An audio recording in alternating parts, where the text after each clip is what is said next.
What's good, fight fans? Coming off a hell of a month of boxing for Lomachenko versus Walters, Ward versus Kovalov.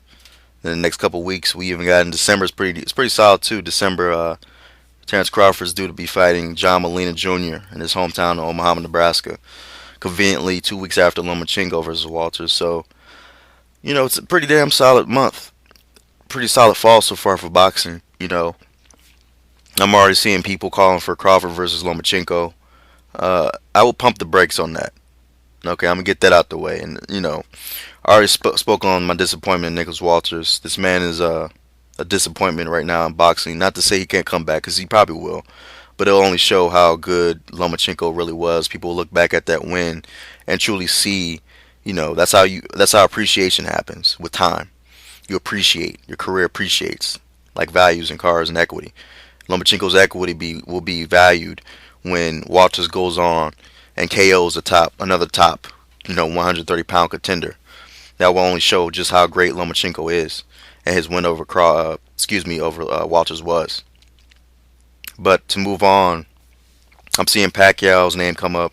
I'm seeing Terrence Crawford at 140 come up. I will pump the brakes on both of those fights, to be honest with you. Because first of all, Terrence Crawford, I think he rehydrates up to what, 150. He's in the 150s when he fights. I think he was almost 150. Correct me if I'm wrong. Somebody in his last fight, what was his rehydration weight against his last opponent? I think he was in the 150s, if I'm not mistaken. So this man he's not small. Because people have to keep in mind, Terrence Crawford was weight drained at lightweight.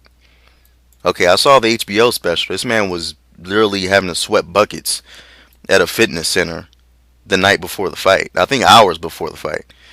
He was literally walking around like a guest star on Walking Dead. This man was weight drained to the gills during his fight against Victor Postol. I think it was the Hank Lundy. It was either the Delorme fight, or it might have been. You know what? It was the Gamboa fight.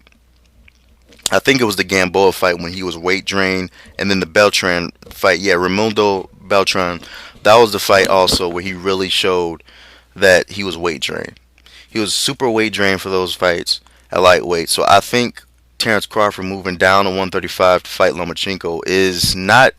I won't say out of the question, but I don't know if it's worth the risk for Crawford. That's why I don't see that fight happening, and I don't see Bob Arum putting Crawford in that position. Now, I'm not trying to save face for Bob Arum here, because promoter's going to do what promoter's going to do. They're going to look out for the best interest of the business of the promotion. But I don't see him putting Crawford down, because they're trying to put Crawford and Pacquiao together, supposedly.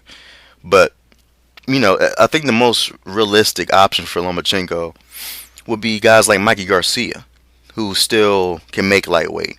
I personally would rather see him fight guys like, Gamboa, Mikey Garcia. Have them run a gauntlet. Even I think Lomachenko could even make lightweight in the year. You know, have him defend both titles if he wins a title at lightweight. Have him go back and forth between lightweight and super, junior lightweight.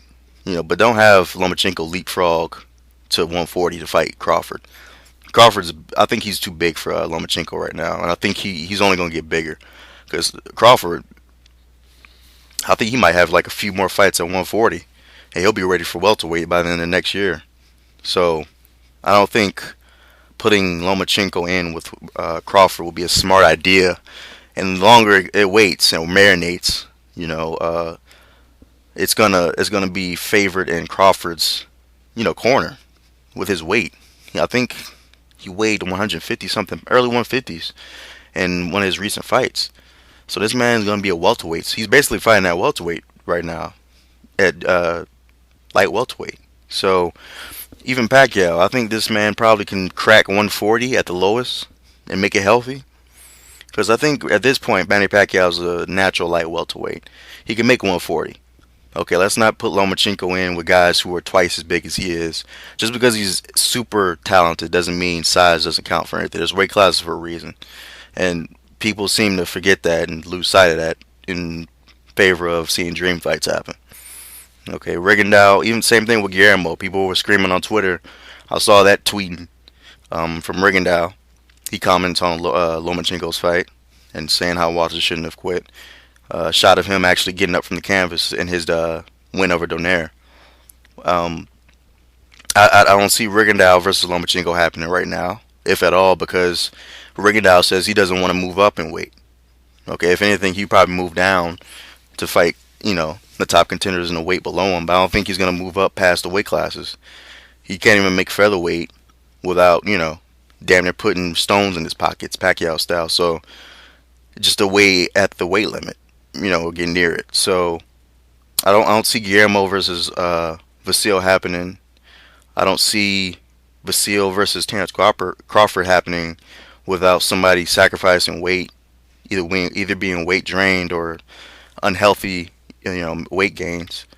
So I don't think either one will be comfortable fighting each other at that weight class, even meeting in the middle, because Crawford is damn near, he's basically a welterweight right now. He's probably walking around, he's looking kind of heavy right now actually. He's probably walking around like around the late 140s, 150s. And he's definitely in the 150s. That video he posted against, you know, talking shit to Garcia's crew, Angel Garcia, calling him coke face and all that. He had the moon face a little bit. He definitely had the moon face going on. So I don't see Crawford dropping down on 135 comfortably in the next year or two, because this man's about to break welterweight. So he's gonna be ready to fight Danny Garcia in a minute. So I don't see Lomachenko moving past 135 to fight the likes of Crawford or Pacquiao, unless Pacquiao is willing to move down to 135 and make it comfortably. That's the only thing with these weight class move ups. You got to make it comfortably. You got to fight at their weight class and get comfortable in it. Do we want to see dream fights happen? Yeah, but at what point do we say, does it sacrifice the quality of the matchup? Because Kell Brook versus Triple G, with Kell Brook having a year underneath his belt at middleweight, would have been a hell of a lot more interesting. Probably could have made it 50-50. Because Kell Brook was handling Triple G for those couple rounds. I scored it for Kell Brook for those 2 rounds, but of course he got his head tore off eventually when Triple G found footing and, decapitated him, basically. But we got to make sure these weight classes are properly respected and viewed as such, okay? We can't have a 122 pounder leapfrog all the way to 130 to 135 pounds and then not even get one fight at the damn weight class. That's not fair to either fighter. That's not fair to us, the fans, because it sacrifices the quality of the fight.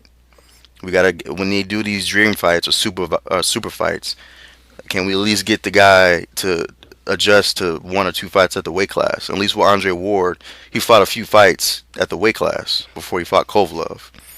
Okay, they weren't exactly world beaters, but he at least got 2 fights to see how he felt at the weight class. So we got a little more of a quality matchup with Kovalev versus Ward. We definitely got a quality matchup with that. So I would like to see more of that happen instead of guys leapfrogging in the higher weights like that without getting adjusted to the weight class.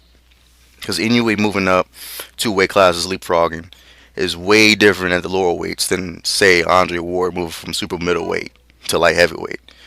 And then him talking about moving to heavyweight eventually. I for one hope that does not happen against the wrong opponent, because this era is totally different from Roy Jones's era when he fought Ruiz. Okay, you got fucking Anthony Joshua at 6'7", 250 pounds almost, 240, rock solid, fighting Andre Ward, who probably can crack maybe 200 at 6 feet. I don't want to see that. Let's respect the weight classes as such. Let's respect the fact that there are weight classes. Okay, when you get higher in those higher mid to higher weights, that's when shit gets real. Okay, I don't want to see Deontay Wilder. You might as well put Deontay Wilder in with Kovalev, or Deontay Wilder in with, James DeGale. That's basically what that is. You might as well put, Roman Gonzalez in with, Triple G. That's when it starts to get a bit ridiculous. I know the David versus Goliath story is very entertaining, but we don't want to see people die in the ring. Literally, because that's what will happen. Let's respect the weight classes and use reasonable logic here. Urban Minds TV, 1.